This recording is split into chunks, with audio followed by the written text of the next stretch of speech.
eu acredito que deve vir junto com o último. E antes da gente começar, vamos fazer uma oração. Estou vendo quem está online aqui. Ô Silas, você faz uma oração, por favor? O Silas... Posso fazer sim. Vamos orar então. Senhor meu Deus, graças te damos por estarmos aqui, podermos nos reunir mais uma vez para estudar esse livro que nos ajuda a entender melhor a palavra revelada. O Senhor possa nos ajudar, juntamente com o Abdala, aqui, Senhor, aprender um pouco mais sobre o Senhor, sobre a tua palavra. O Senhor nos ajude, Senhor meu Deus, e possa gravar essas palavras no nosso coração e nos auxiliar para que possamos praticar no nosso dia a dia, no nosso cotidiano. Em nome de Jesus Cristo. Amém. Amém. Amém. Obrigado. Aí, ó, que bonito meus slides. Tá caprichado, hein? Não, é que eu falei, putz, eu não vou conseguir abrir, não é possível. Mas beleza, vocês estão vendo aí, né? Perfeito. Então é o capítulo 16, chamado Ajudem seus companheiros pecadores. O capítulo anterior chamava-se Preparem-se para falar sobre o pecado. Hoje é praticamente a continuação da aula de semana passada, mas em vez de se preparar, agora é falar efetivamente, certo? Pode passar. Então, até aqui está tudo claro. Pode pôr primeiro. O pecado é o nosso problema mais perigoso. Qualquer oportunidade, qualquer brecha, o pecado está à espreita, ao nosso derredor. Isso vem desde sempre, como a gente está vendo com o pastor Misael, desde o Éden, a queda. Mas Deus fornece as principais armas para combatermos o pecado, que é o Espírito, a palavra e a comunidade. Afinal de contas, como a gente vê lá em Efésios 1:4, ele nos escolheu nele, antes da fundação do mundo, para sermos santos e irrepreensíveis perante ele. Então, os seres humanos, nós florescemos, nós crescemos quando lutamos contra o pecado. Isso é muito interessante, porque a gente não vive uma situação assim, crente estável. Em que sentido? No sentido de vai tudo bem e você vai tocando até ficar velhinho e morrer. Mesmo que a gente não sofra perseguições como um mártir, a gente luta contra nós mesmos. E para quem é crente de verdade, cada luta, guiados pelo Espírito, ela é um processo de crescimento, porque por meio de Jesus nós vamos vencendo. E num processo de santificação progressiva. E isso não é só para nós, para cada um de nós. Isso é para nós, um ao outro. Então, através do Espírito da Palavra, nós somos conduzidos a sermos santos e irrepreensíveis, mas também por meio da comunidade. Pode passar. Nós somos chamados a tratar dos pecados entre amigos fiéis e íntimos. Aqui, o ideal é tratar com amizades fiéis, onde dificuldades já foram compartilhadas e amigos já têm orado entre si. E hoje nós vamos ver bem especificamente as oportunidades para falar, para tocar na ferida. Entendeu? Cutucar mesmo. Cadê? Os caras que trabalhou ontem tá cheio de tem que cutucar na ferida, entendeu? Tá cheio de calo aí na mão. Então, nós vamos ver 3 situações em que o pecado vem à tona e que pode ser tratado. Pode passar, não tem problema. A primeira é quando alguém está enfrentando as tentações. Porque as pessoas se colocam em situações de vulnerabilidade, naturalmente, entendeu? E ele dá alguns exemplos aqui. Então, quem viaja muito e precisa dormir fora, no hotel ou em outros tipos de lugar, quem fica muito tempo sozinho, quem tem histórico com vícios, quem passa muito tempo com uma pessoa do sexo oposto, quem está na universidade, quem está namorando, quem é ou quer ser rico, quem convive com problemas crônicos. Todas essas situações não são situações problemáticas em si, tá? Eu viajo muito porque eu trabalho, né? Eu fico muito tempo sozinho porque eu moro sozinho, entendeu? Eu tive vícios no passado, mas eu já abandonei, entendeu? Eu faço universidade, eu tenho uma namorada, eu quero crescer na vida, trabalhar, juntar um dinheirinho, entendeu? Não necessariamente isso está errado. O problema é que são situações que permitem a vulnerabilidade. Você ficar muito tempo sozinho aqui, talvez na internet, você já está você está ali beirando um vício seu, seja por exemplo, relacionado à internet, falar assim, eu não vou render ao vício, não, mas você está sempre, igual o bêbado, o alcoólatra, né? Ele, eu não bebo mais não, mas vai no boteco todo dia para encontrar os amigos, entendeu? É mais difícil. Então, vamos que vai acontecer, mas é bem mais difícil. É nesse sentido. Então, todos nós, de alguma forma, nos encaixamos, talvez, em situações de vulnerabilidade. E homens e mulheres, em geral, estão também vulneráveis, porque nós somos pecadores e porque hoje a gente tem um apelo muito grande, principalmente devido à internet, ao entretenimento, à tentação sexual, tanto homens como mulheres. Então, ele aponta para todos. E aí, isso aqui é para a gente, mas eu me encaixo, eu não me encaixo, e você não se colocar, mas é você encarar o outro, entendeu? Quem é aquele amigo seu, amigo de verdade, entendeu? Que você conhece, que você ama, que passa por situações de vulnerabilidade, entendeu? Que tá ali brincando com o perigo, entendeu? É nesse sentido que eu quero que vocês pensem. E essa é a primeira oportunidade de falar do pecado. Lembra que o nosso capítulo é ajudem os seus companheiros. Então, são oportunidades de falar sobre os pecados. E qual que é esta oportunidade? Pessoas que estão enfrentando tentações. Pode passar. Deixa eu só falar uma coisa para você. Interessante. Achei muito interessante isso aqui, viu, Abdala? Quem viaja muito precisa dormir fora não precisa falar. Quem já viajou dormir fora sabe o que significa isso, né? Quem fica muito tempo sozinho também, cabeça vazia ali é um problema, é um perigo, né? Quem tem histórico de vícios, uma coisa interessante, muitos de nós nos convertemos na igreja, nascemos na igreja, outros vêm de fora, como eu, por exemplo. Muitas vezes você traz com você alguns vícios, coisas que você fez antes. E como você falou, Abdala, às vezes tem certos fantasmas que perseguem a gente, tá? Certas coisas voltam à sua mente. Como um alcoólatra, como um viciado, aquela pessoa não pode nem passar perto daquilo mais. Então, eu, por exemplo, tenho algumas posturas. Se você observar, eu não ouço outro tipo de música que não seja música cristã. É uma posição minha. Por quê? Por causa de coisas assim. Tá? São coisas que me afetam muito e que me faz. Então, eu corro disso, né? E aí vem o resto. Passar muito tempo com o sexo oposto é um problema, sabemos disso. Quem está na universidade é um perigo. A universidade é cheia de drogas, cheia de pessoas terríveis, né?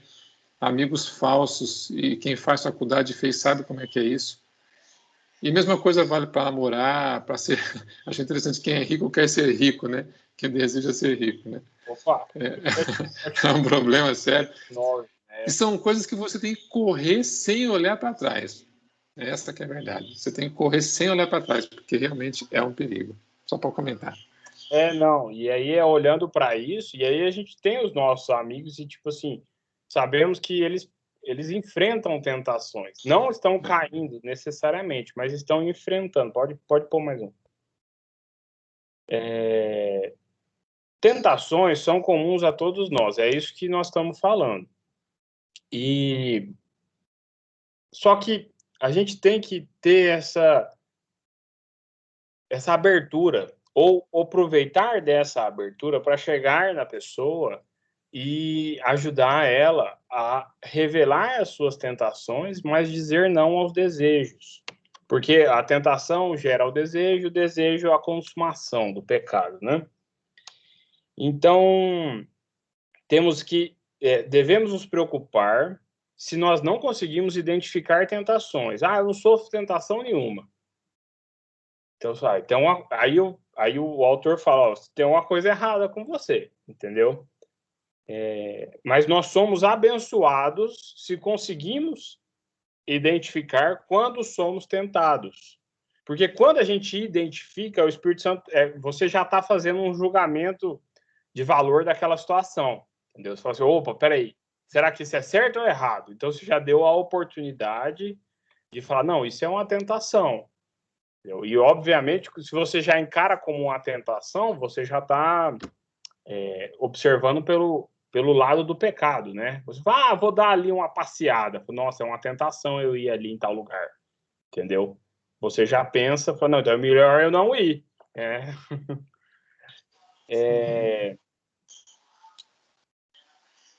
Então, o nosso objetivo é bem esse, é revelar as tentações, tentação não é pecado, tá, gente? E evoluir para dizer não aos desejos constantes. Entendeu? Pode passar mais um. Vamos abrir aí. Não, pode voltar. Só fica no Coríntios aí. Vamos abrir lá em 1 Coríntios 10, 13. Eu ia colocar aqui, mas eu falei, vamos pôr esse povo para abrir Bíblia aí um pouco. Não é nada, aqui ia ficar muito carregado o slide. Slide mais. 1 Coríntios 10, 13.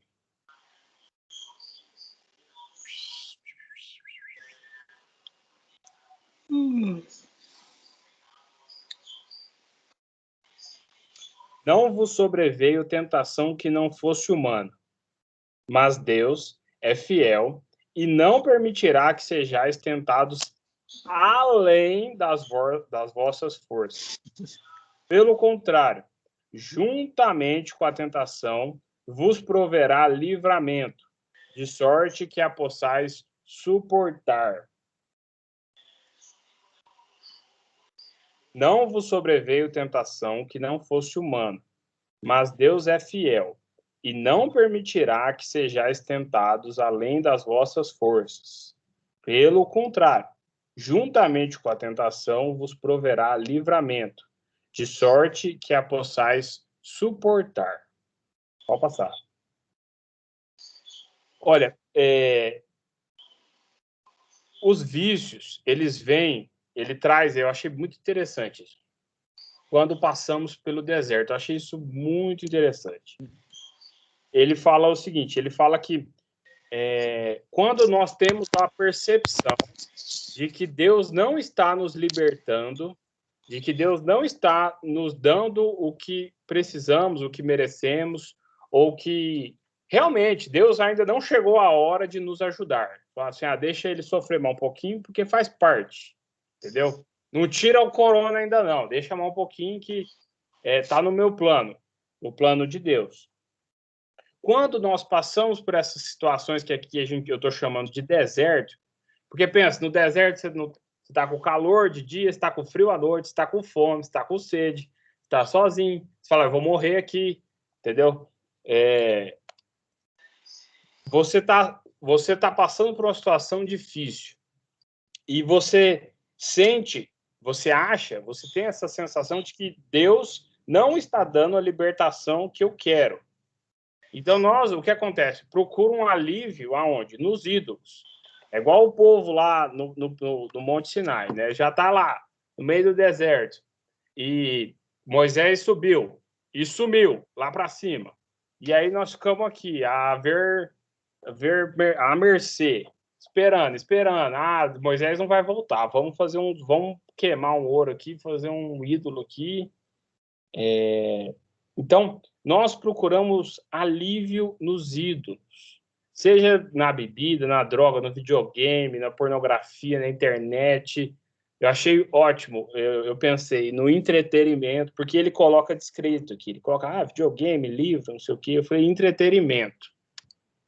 Às vezes a gente está, hoje em dia, agora na pandemia, está muito assim, né? A gente se sente angustiado, ou ansioso, ou eu não vou fazer nada, e aí abre um Netflix aí, ou começa a ver rolar os vídeos do YouTube lá, um atrás do outro, ou do Reels do Instagram. A gente está se embebedecendo, a gente está se enchendo de entretenimento passageiro, sabe?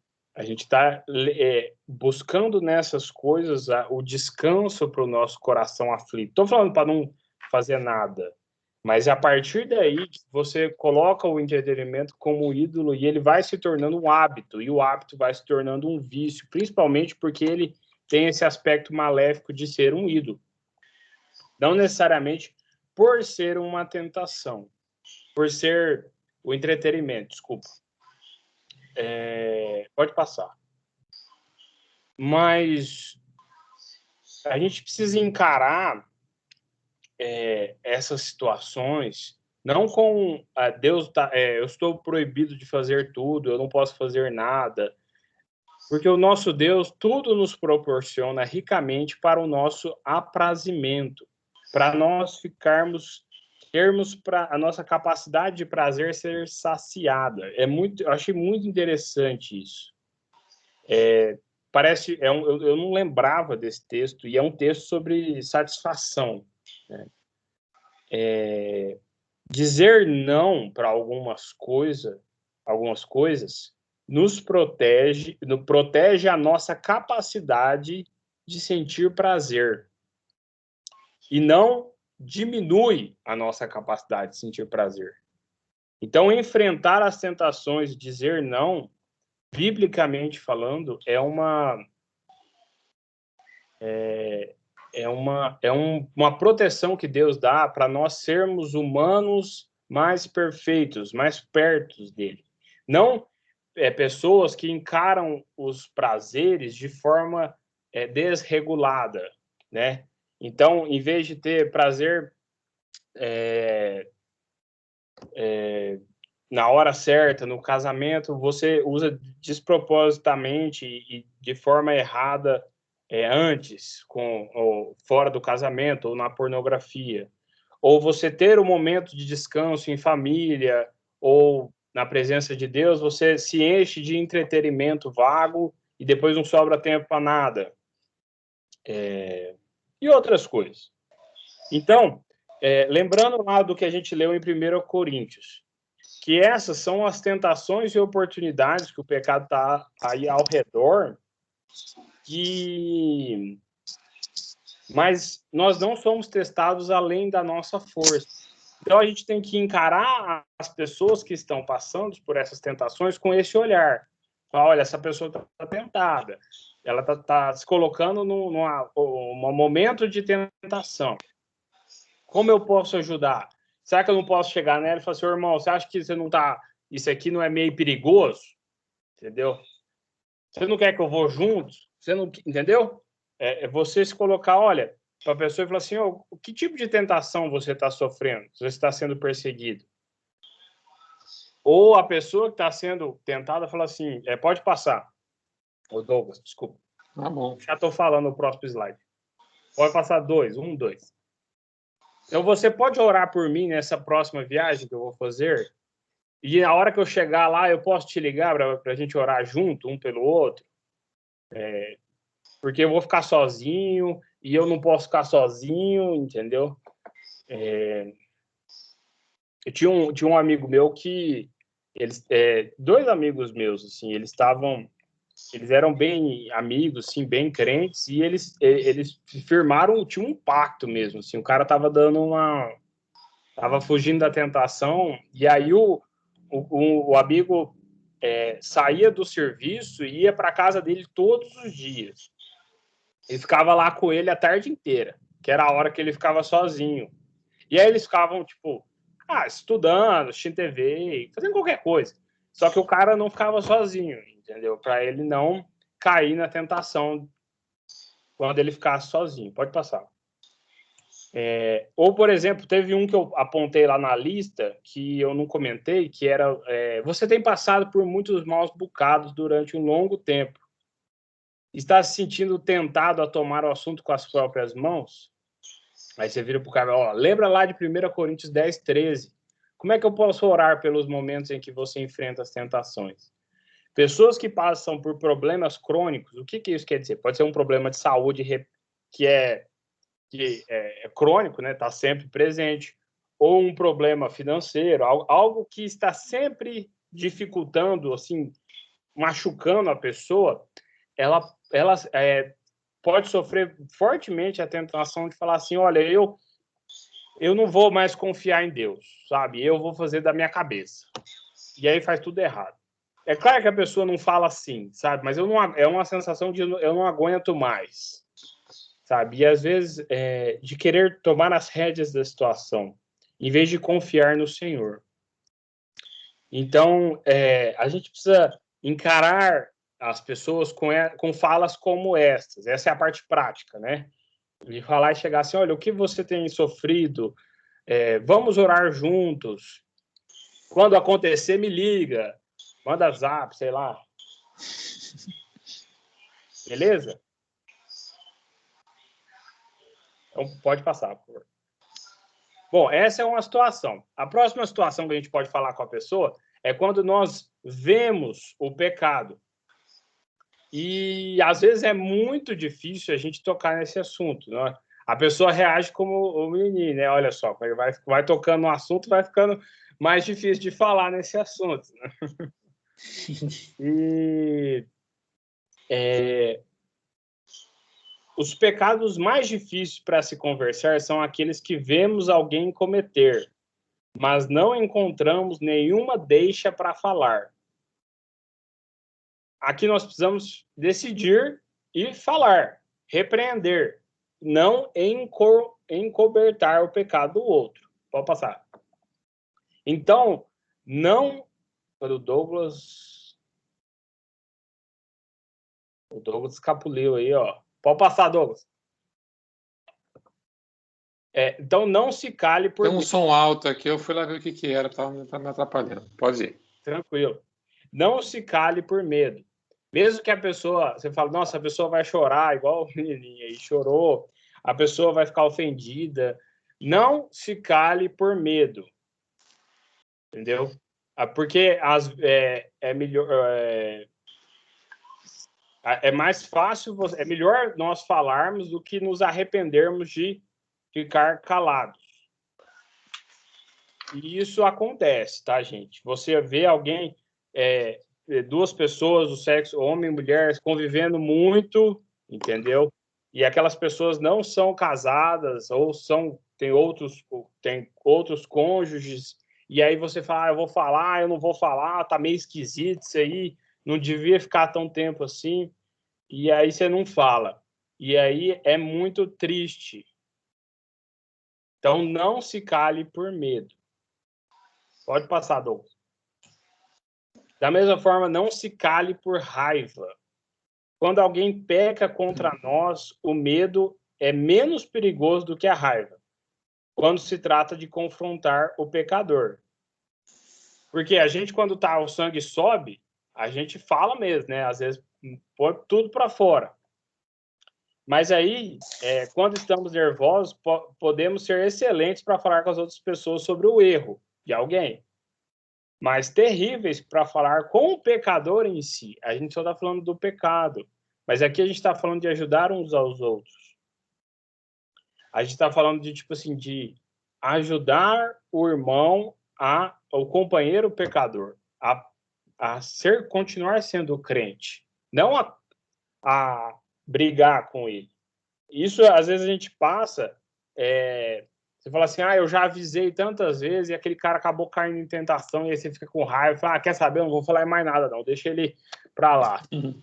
Eu já senti muito isso, já. Às vezes você, tipo assim, o que eu quero dizer é o seguinte, a forma como a gente se sente, seja o medo, seja a raiva, não pode impedir que nós tratemos o assunto do pecado quando nós o vemos. Na verdade, essa é a oportunidade que nós temos, biblicamente, chegar na pessoa e falar, olha, irmão, eu vi isso. É isso? Pode passar. Eu vou explorar melhor isso. Se a gente tiver dificuldade, obtenha ajuda. E aqui ele fala claramente, ó. Depois o pastor vai assistir a aula, vai ver aí, ó, tá escrito aqui, ó. Um pastor seria a pessoa ideal para perguntar. Porque você chega e fala assim, ó, eu creio que eu deveria falar com alguém sobre algo que testemunhei. Você poderia me ajudar a saber o que dizer, ou como dizer, ou o que não dizer? Porque às vezes a gente fica na dúvida, né? Fala assim, chegar uma pessoa, eu vi que você está passando muito tempo com fulana e tal. Aí fala, não, o que você está insinuando, sabe? Fala, como será que eu posso falar? Então não tenha medo de pedir ajuda, só que aqui ele faz uma ressalva de se você tem dúvidas como proceder, solicite ajuda a alguém capaz ou alguém responsável. Por isso que ele fala ao pastor, porque senão não pode virar fofoca, entendeu? Vai falar assim, eu vi fulano fazer isso, você acha que eu devo falar? Pronto, já fofocou, já, entendeu? Já passou a informação para frente. E eu achei muito legal esse aqui, ó, atenha-se aos fatos, eu achei foi muito bom para mim isso aqui. A gente precisa pegar um espelho e virar para a pessoa, entendeu? O que eu quero dizer? É que você fala assim, ô, fulano, eu vi que você está passando muito tempo com aquela outra pessoa lá, e isso é meio perigoso, né? Você não está se sentindo assim, você não está desenvolvendo um sentimento assim, você não está, entendeu? Você já está fazendo suposições. Você pode estar incentivando ou levando a pessoa a pensar no que ela não pensou ainda. Ele fala o seguinte: apresente os fatos, fale daquilo que realmente viu, evite interpretações e evite falar se aquela ação te feriu ou te magoou. Pô, eu te vi outro dia andando na rua com tal pessoa, mas o marido dessa pessoa não estava junto. Está tudo bem? Devo me preocupar com algo? Falando com a pessoa. Pô, na reunião você parecia bastante irritado.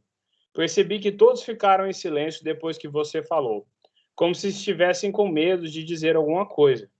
Podemos conversar sobre isso? Tá vendo? Você não está falando, ó, você apelou, você falou, todo mundo ficou chateado. Seja um espelho para que a pessoa não crie uma barreira com você, mas você apresente os fatos.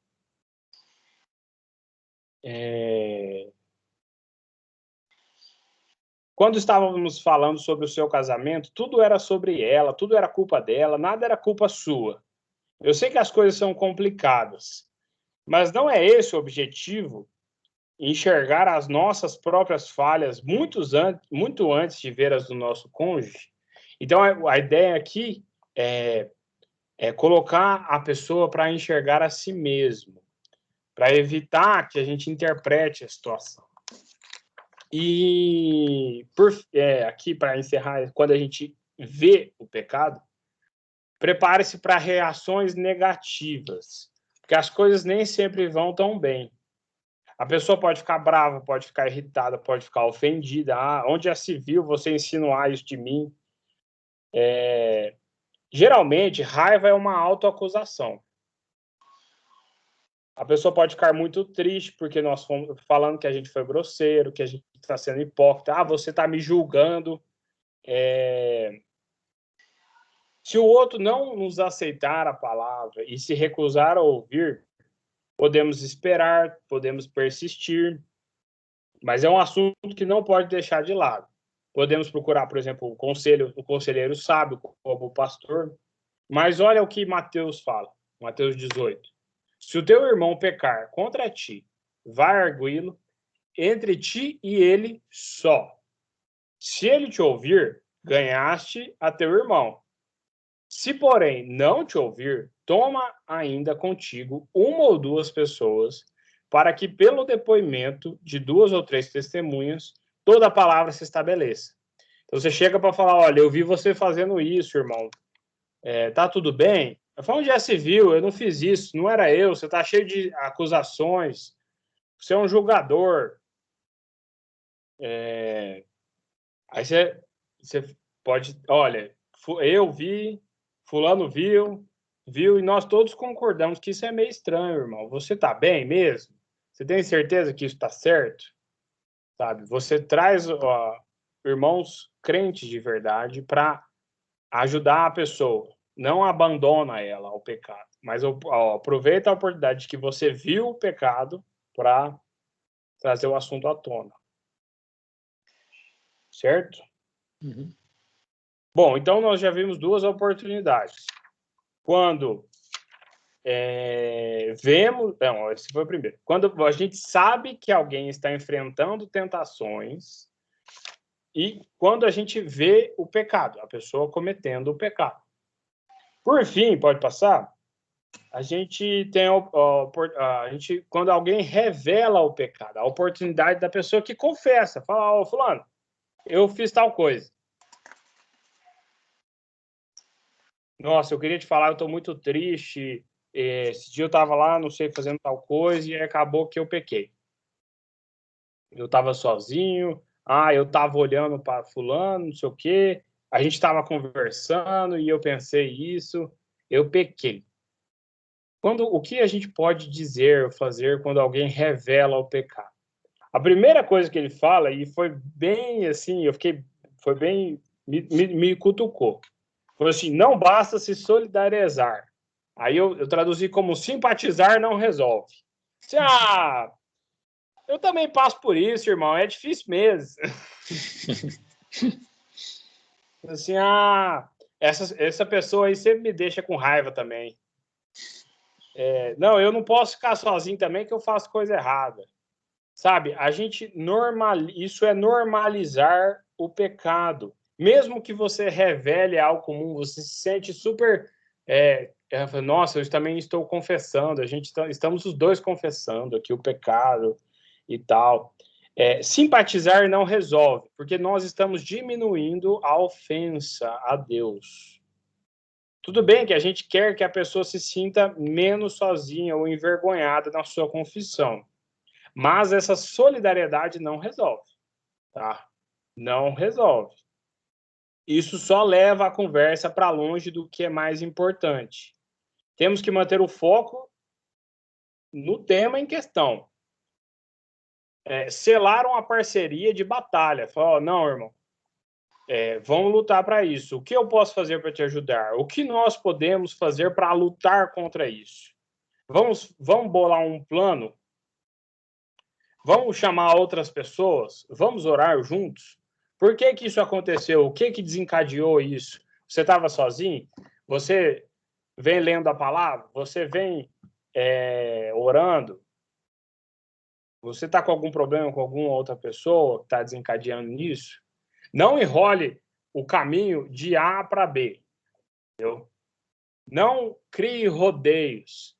Vá direto ao ponto. Entendeu? Assim, a gente está ficando sozinho, eu e minha namorada, e, rapaz, nossa, assim, mas isso acontece, é difícil mesmo e tal, não vê a hora de casar, né? Aí já muda de assunto. Vocês estão ficando sozinhos? Tem jeito de não ficar sozinho? Será que vocês não estão encontrando muito? Será que não pode definir uma regra de só se encontrar em lugares públicos? Sei lá. Deve-se manter o rumo da conversa, oferecendo parceria, humildade e paciência, mas não simpatia. Ah, isso aconteceu comigo também. Vai passar. Isso. Abdala, Oi, pode deixa eu falar. só falar uma coisa rapidinho. Eu acho que às vezes a pessoa assume essa posição, tipo, de simpatia, porque ela sente assim, vamos supor que ela cai no mesmo pecado.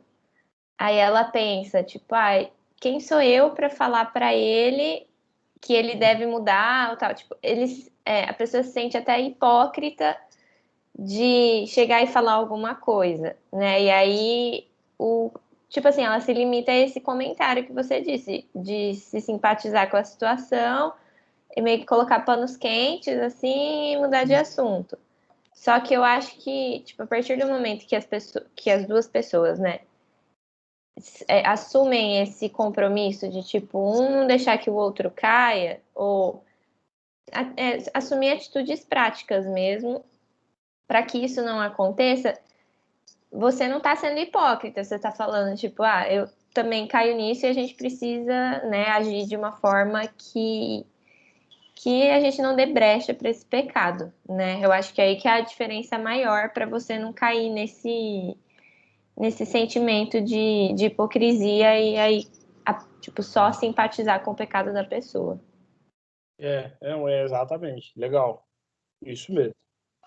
De forma que a gente estabeleça o vínculo e a familiaridade, mas não fuja do assunto. Resolva o assunto. Oi. Eu achei bacana a forma que a Bia colocou, porque aí o outro extremo também de se colocar de forma legalista também acontece.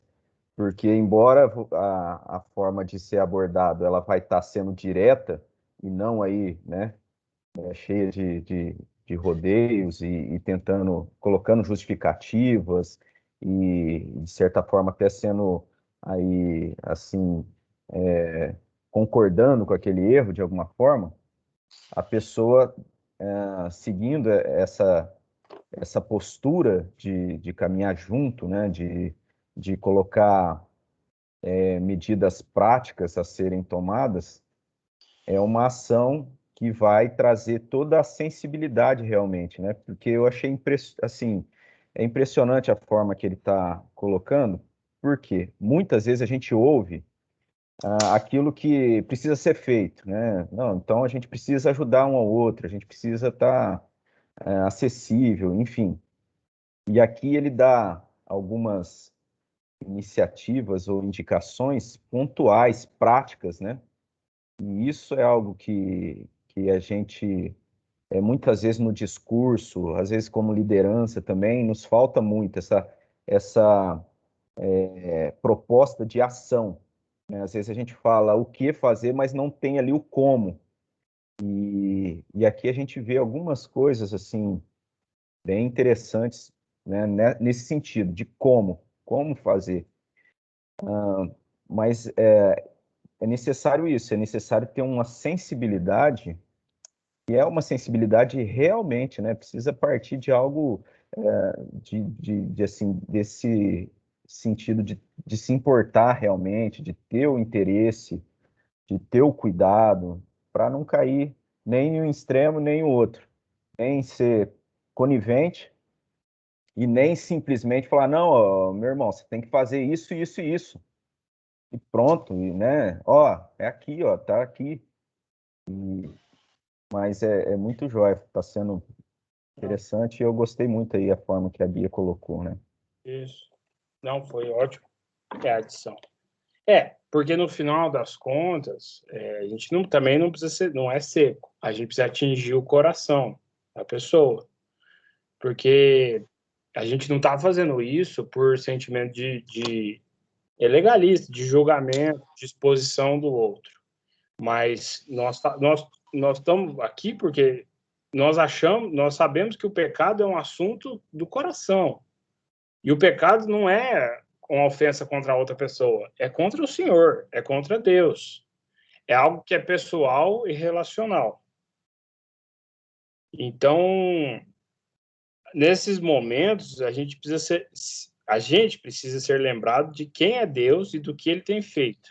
Quem nós somos e como vivemos à luz da palavra de Deus, para não cairmos nem na frieza, nem na hipocrisia da simpatia.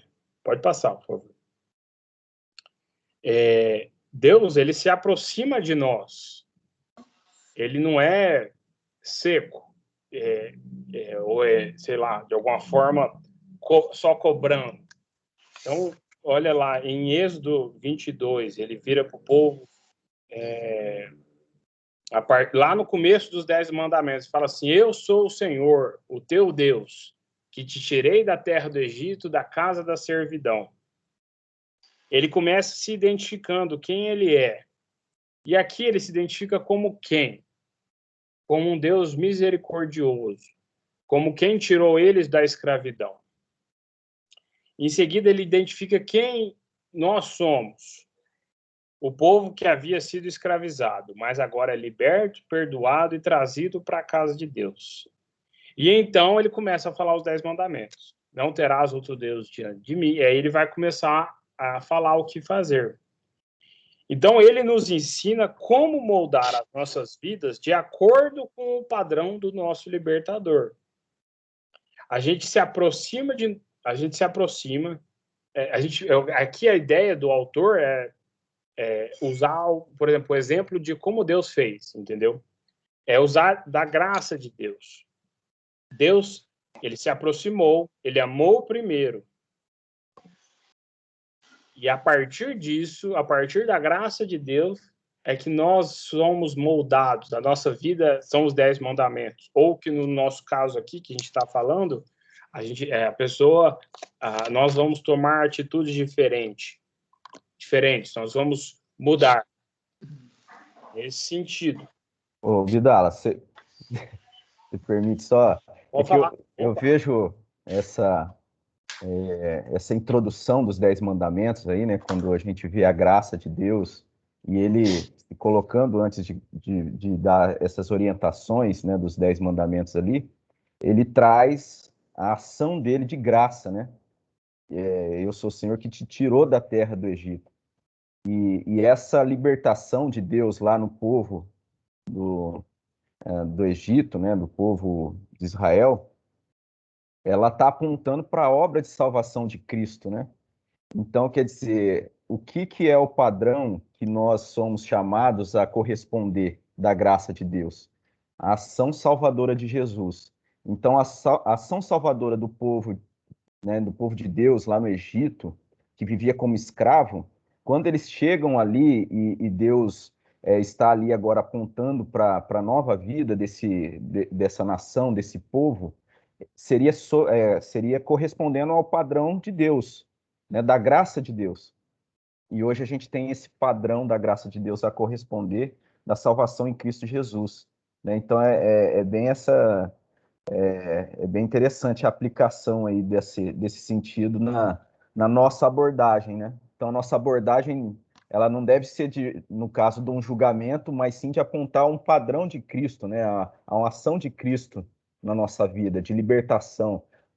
Nós somos libertos em Cristo, né, do pecado, da escravidão do pecado. Agora a gente tem um padrão a corresponder.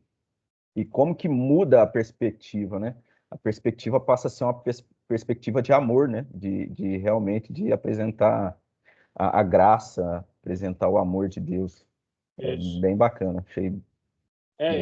Ele também fala de Paulo, né? Que Paulo, toda vez que nas suas cartas tem um portanto, normalmente ele falou, porque Cristo veio e fez tal coisa, e ele é tal coisa e tal, e portanto, viveis de tal forma, fazeis de tal jeito. Então, toda vez ele está falando de Jesus e vem com portanto, ele vem para falar, então... O próprio clássico Efésios 2:8 lá, né? Pela graça, tal, sois salvos, não vem de vós. Aí depois, para que andeis em boas obras, enfim. Tem esse propósito, né, de resposta a esse padrão da graça de Deus. Isso. E aí que tá. Pode passar. Eu ia passar aqui. Pode passar, Douglas. Não, deixa que eu passo para você, pode deixar. Eu ia apertar e não ia acontecer nada. Né? Ato falho. esses momentos são oportunidades para trazermos a verdade à tona. Então, a pessoa pode apresentar falas como: ah, mas todos pecamos, eu tinha mais liberdade antes, lá no Egito, no caso, né? Quando eu me afasto de Deus, eu sinto que Deus não está me vendo, Deus deve estar muito triste comigo, não deve estar misericordioso querendo me abraçar. Então, essas falas e esse sentimento que a gente veio à tona aqui conversando são a oportunidade de falar: olha, irmão, o lado direito aqui, vamos ler junto esse texto aqui do Novo Testamento, essa carta, vamos estudar Lucas junto. Qual é o seu texto favorito de Jesus? Ah, então vamos ler aqui, entendeu? Traga as coisas mais importantes, a cruz e a ressurreição. E aí, como isso vai impactar como vivemos? É isso que o Robin está falando. Assim, a gente não vai falar: ah, irmão, isso não pode fazer. Por que não pode? Porque não pode, ninguém faz isso. Onde já se viu fazer uma coisa dessa? Isso não é coisa de crente. Não é, realmente, mas existe todo a profundidade disso, né? Porque o pecado é uma ofensa a Deus. Então, se a gente olha para as coisas de maior importância, que é Jesus, que é Deus, a ressurreição, o que ele fez por nós, o que ele sofreu por cada um dos nossos pecados, você atinge o coração, que é o que estava lá, é o nome desse pedacinho aqui. Você atinge o coração, você vai direto ao ponto. Pode passar, por favor.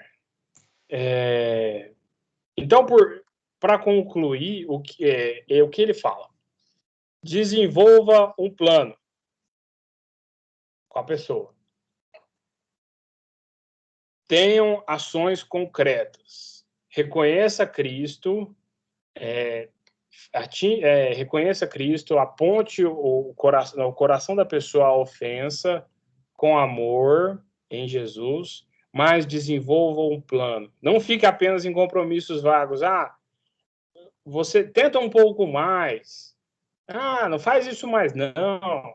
Evita isso aí. Elabore planos claros de como guerrear contra Satanás e contra o pecado. De como amar os outros profundamente de todo o coração. Desenvolva um plano com a pessoa e desenvolva um plano de o que você vai fazer antes de falar com a pessoa, tá? Assim, eu fiquei sabendo, eu sei que você está passando por muitas tentações, ou eu ouvi tal coisa, igual a gente já comentou aqui. Então, você desenvolva um plano de falar assim: o que você vai falar e o quanto você vai se dispor a ajudar a pessoa. Quando a esperança se desvanece, bate um desespero em quem está na tentação. E aí é a hora que Satanás vem com tudo. Então, se você está se sentindo sobrecarregado, de cabeça cheia, procure ajuda. Porque assumir os fardos de outra pessoa sozinho, quando há uma comunidade maior e bem equipada para suportar essa carga.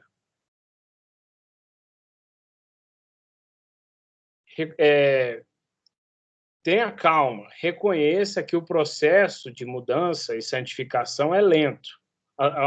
O exemplo dele aqui é ótimo. A gente, de um dia para o outro, ou de uma ida, às vezes uma ida rápida do médico, uma semana e na outra, a gente não repara que o bebê engordou lá 100 gramas, entendeu? Ou quando quando a plantinha já cresceu um pouco, aí você vai de manhã, aí no outro dia você vai estar a mesma coisa. Você fala, mas aí fica uma semana sem ver, assim, nossa, olha o tamanho dessa criança, né? Ou a flor já saiu, a planta já cresceu. Talvez a mudança da pessoa ela vai vir aos poucos. Não que ela vai continuar errando, mas no começo pode ser difícil da gente enxergar o progresso do processo. Mas o crescimento espiritual segue esse padrão. Olhando no pouco a pouco, parece que não mudou nada. Mas, olhando o big picture, de longe, a gente vê uma grande mudança. Então, é necessário nós, como acompanhantes ou pecadores também, termos paciência nessa santificação progressiva, que as mudanças e o crescimento está acontecendo. Talvez não na velocidade que desejamos. E isso também é algo importante na hora da gente aconselhar o outro. Assim, irmão, eu parei de... Ele deu um exemplo aqui, ele deu um exemplo de uma pessoa que era alcoólatra. Eu achei muito interessante. Tipo assim, eu me entreguei, eu reconheci o meu pecado, eu estou indo nas reuniões, mas o desejo não sumiu, eu estou sendo tentado e eu ainda tenho vontade. Então, a gente precisa acalmar a pessoa nesse sentido. Falar, olha, o processo é lento, entendeu? A plantinha ela vai crescendo devagarzinho, só que no longo prazo há uma mudança muito grande. Talvez nunca termine, viu, Rafael? Esse que é o problema. Mas há mudanças. Como um espinho na carne de Paulo, sabe? Alguma coisa fica ali. Você tem que tomar conta daquilo. Algumas vezes pode acontecer isso, entendeu? Sim, não, a tentação está aí, sempre vai estar. Mas a mudança, assim, no desejo em si. Isso. O desejo. Porque o desejo é depois da tentação, mas antes do pecado. E seja um exemplo em dizer obrigado a Deus, como uma proteção contra o desânimo e o desespero, e como uma maneira de afirmar a nossa dependência do Senhor. Nós guiamos aquele que está confessando o pecado a sempre dizer obrigado. Dizer obrigado significa reconhecer que vivemos porque Deus graciosamente perdoa os nossos pecados de uma vez por todas em Jesus. Somos perdoados não porque estamos tão arrependidos e perdoáveis, mas porque o nome de Deus é honrado quando Ele nos perdoa. Dizer obrigado significa que somos pessoas necessitadas, e no perdão dos pecados e no poder do Espírito, nós temos tudo o que precisamos. Dizer obrigado significa que não há um longo caminho de volta a Deus. Depois de percebermos nossos erros e nos convertermos dos nossos pecados. Realmente não há. Não importa onde estamos. Basta virar-nos e nosso Deus está logo ali. Então, dizer obrigado é fundamental para criar essa relação com Deus, no coração da pessoa e no seu coração. Então, nós tratamos de 3 ocasiões, oportunidades para nós reconhecermos, para usarmos e tentarmos em cada uma delas ajudar as pessoas a falar sobre os seus pecados. Quando a gente sabe que a pessoa sempre enfrenta tentações, quando nós vemos um pecado acontecendo, ou quando a própria pessoa revela e confessa o pecado. Não será fácil ajudar nessas ocasiões, mas a ajuda é tudo o que nós podemos oferecer por meio de Cristo. Certo? Certo. Achei bom a pergunta aqui no final do livro, ele coloca discussão e resposta. Este foi um capítulo comprido. O que se destaca? Muito comprido. Essa foi uma aula comprida, né? Alguém tem alguma dúvida, algum destaque para fazer essa aula? Quero dar um destaque rapidinho só numa coisa assim, importante, que eu acho que é muito importante, assim, que é legal, você cuidar uns dos outros. Fecha a apresentação para a gente se ver. Vejo, é verdade. Cadê? Isso. Aí é o seguinte, que eu acho muito interessante, que esse cuidado tem o cuidado uns dos outros, ele tem 2 frentes interessantes. A primeira frente é a pessoa com relação melhor com Deus, né? É ela com Deus, quando a pessoa está em pecado, né? Que a gente falou bastante disso. E também falamos também que a outra frente é com o cuidado da pessoa. Sabe, é interessante muitas vezes imagina a situação, você vê uma pessoa indo para um caminho errado, caminho torto, né? Você tem a oportunidade de falar, mas talvez por medo, talvez por preguiça, você não queira conversar com essa pessoa. É um amigo teu, é um irmão teu, só que, vou falar, você na real, às vezes você tem preguiça, porque você não quer se envolver com aquilo. Você fala, não vou arranjar um problema desse. Né? Então, deixa. E você não toma ação, você não fala nada. E aquilo complica. Né? Aquilo complica. Acontece algo que não deveria acontecer. Por exemplo, não vou dar exemplo não, mas vocês podem imaginar na cabeça de vocês. Várias coisas podem acontecer ruins, né? E aí você fala, poxa vida, eu podia ter feito alguma coisa por aquilo. Né? A oportunidade passou na minha mão, mas eu fui negligente com aquilo. E isso passa pela nossa cabeça. Passa pela minha cabeça algumas... Eu já vi muita coisa acontecer, né? Então você fala assim, poxa, será que eu podia ter feito alguma coisa? Será que eu tive essa oportunidade de fazer alguma coisa? Então isso me passou muito pela minha cabeça durante essa aula que o Abdala falou para a gente, tá bom? Que é o cuidado. E só fazendo um gancho da aula passada para agora, é engraçado como muitas vezes, como nós estamos no deserto, o primeiro sentimento que nós temos é a autopiedade. A autopiedade nos leva a buscar a nossa satisfação nos leva ao egoísmo. E aí a gente inventa um Deus para a gente, que é a nossa própria maneira de pensar. E aí é onde a gente cai. Então o deserto ele é perigoso realmente, porque é aí que a gente faz o nosso bezerro para a gente, de ouro para a gente, como você disse. Porque a gente começa sempre com uma autopiedade. E essa sensação é perigosa. Tá bom? Abdala. Oi, tá me ouvindo? A voz do além, né? Então, eu estava ouvindo o que o Douglas falou e eu acabei lembrando aqui de algumas coisas. Eu acho que uma das coisas que realmente nos impede, é uma dificuldade muito grande que a gente enfrenta, né, em toda essa questão, né, que foi colocada na aula, de falar sobre o pecado, tudo, tanto para quem vai confrontar e tanto para quem é confrontado, né? Eu acho que é a expectativa que nós criamos sobre qual resultado vai ser, né? E geralmente a gente cria as melhores expectativas, né?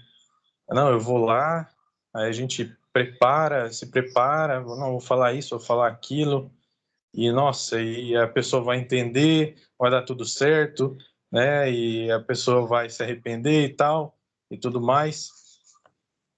E às vezes a gente coloca uma expectativa redentiva mesmo, de que a gente vai, talvez pelos nossos argumentos, conseguir convencer aquela pessoa, conseguir restaurar aquela pessoa. Então a gente coloca expectativas que não cabe a nós de cumpri-las, né? Nós não somos capazes de fazer isso. Nós não somos capazes de convencer ninguém, convencer o coração de ninguém, né? E isso foi algo que eu aprendi lendo um livro. Eu nem sei o título dele, era um livrinho. Eu nem era da IPB ainda. É um livrinho que a minha mãe ganhou e que eram uns comentários sobre 1 Coríntios.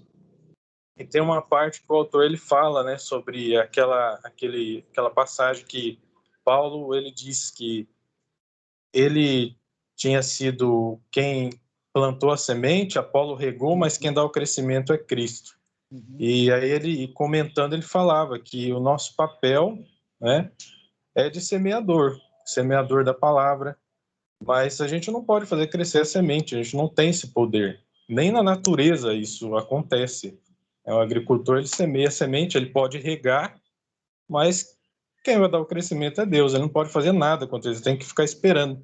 É igual as mandioca lá que a gente plantou. A gente plantou, agora fazer crescer a gente não pode fazer nada.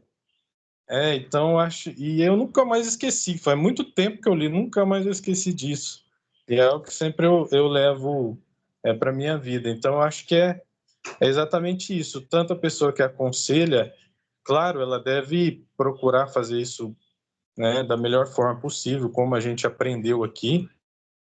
Mas quanto aos resultados, a gente deve confiar em Deus, a gente deve orar em Deus, tem que sempre fazer isso em oração. E quem está sendo aconselhado também, né, tem que ser instruído a isso. É Deus que vai te dar força. Você tem que procurar força em Deus para você sair desse vício. É só Cristo que pode tirar, né? Por mais que a gente tenha boas intenções, mas no final das contas a glória tem que ser de Deus. É assim justamente para isso, porque a glória é de Deus, né? O resultado é Ele quem pode fazer acontecer. Uhum. Olha a chuva que deu. Tá vendo? Nós plantamos um monte e Deus mandou uma baita de uma água. Não tinha nem previsão de chuva, hein? E no carro, na hora que a gente veio embora ontem, eu falei, rapaz, isso é algo para a gente ser um testemunho muito grande para a nossa vida, né? Porque realmente, igual o Douglas falou, a gente não tinha nenhuma previsão, né? De chuva. E quando eu conversei com o pessoal lá, eles falaram, cara, vai ser um desafio porque vai precisar de tambor de água, né? Embora a terra vai estar toda no jeito ali, vai estar muito seco, né? E aí Deus providenciou aí Deus essa está de chuva. misericórdia dos seis, hein? É, Aquele chão duro lá calejava todo mundo, hein? e a Mas gente não ia ter conseguido fazer nem um terço do tanto que a gente fez lá. Então, Alô? quer dizer, Deus tem um propósito lá de. Tá me ouvindo? Elias, Nós estamos. Sim. Mas Nós estamos. O Robinho, ele é bom, viu, pra Eu fazer sei. coisa em dia de chuva. O dia que nós fomos visitar as senhoras que não podia estar na igreja, né? Acho que foi antes do Natal, né, Robinho? Foi. Meu Deus do céu. Mas que chuva. Nós visitou uma só. E o resto nós Tinha ficou feito dentro do carro um esperando a chuva passar. planejamento. E A ontem a gente mesma coisa, 3 meses sem chover, o Robinho falou, vamos na Missão Vida. Choveu. Caiu um pé da água, Robinho, Dedéu. vamos lá na fazenda, então. Vamos organizar, sei lá. eu falei pra você, né? Eu falei assim, ô Abdala, arruma um esquema aí, vamos levar o MP lá um dia, lá na fazenda lá. Que levar o Robinho nas nascentes de rio, assim, Exatamente. no lugar certo para encher Deixar ele os perto rios. da represa aqui de Rio Preto. Tá bem. Tá precisando. Pessoal, vamos orar? Vamos orar. Eu vou orar, então.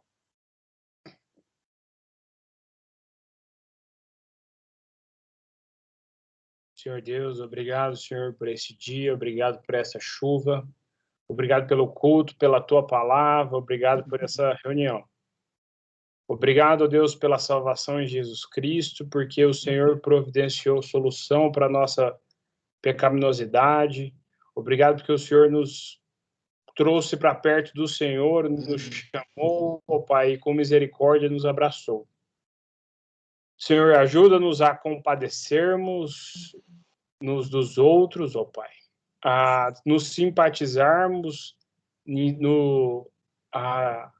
a infelicidade que acontece na vida dos outros e a estarmos sensíveis dos perigos que vivemos, ó Pai. Livra-nos das tentações, dá-nos oportunidade, dar-nos fardo e suporte para enfrentarmos as situações. Que nós sejamos o suporte que os outros precisam para enfrentar as tentações, se for preciso, ó Deus.